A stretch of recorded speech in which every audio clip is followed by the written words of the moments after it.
We develop goals initially. Right from the start, we try to develop some goals of the project. And yes, there is resistance, and that's expected.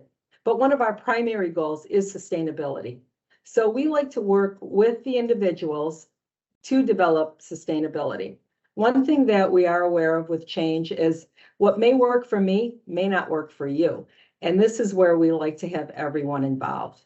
A minor change, such as changing language on a scheduling form, may impact a surgeon's office. They may have an electronic scheduling platform. So even though it seems a minor change to us, it's a major change to the physician's office. So at that, we like to work with everyone that will be affected. And that's a big piece of it. Certainly, we don't meet with every single nurse, every single person, but we want to understand who will be affected by any change and seek their input. How can we help them? What do they need to do to achieve this goal? Many times we modify our goals. We'll look at what we can do. Where do we need to go? What will help us achieve our goals? So through change management, it's listening. It's listening to our client. It's listening to our staff, listening to our physicians and our patients. We want to understand their concerns. We want them to be a part of the solution. It's not top down with surgical directions. We have national benchmark guidelines and best practices that work, but we know it's not a plug and play. That's why we don't hand over a manual and say, here you go, this is best practice. We know that this is where we want to get based on best practice, but how we're going to get there, we do it together.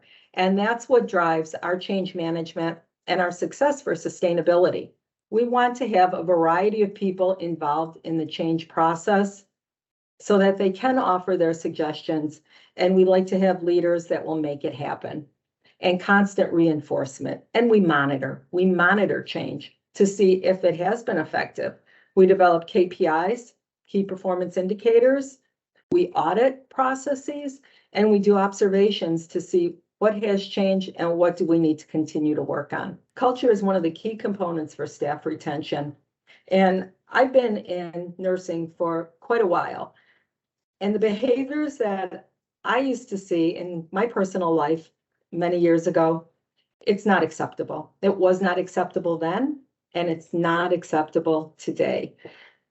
We truly believe in no tolerance. We identify what some of the challenges are, and we work with whomever the individual is that may not be culturally appropriate within the organization to help resolve these issues.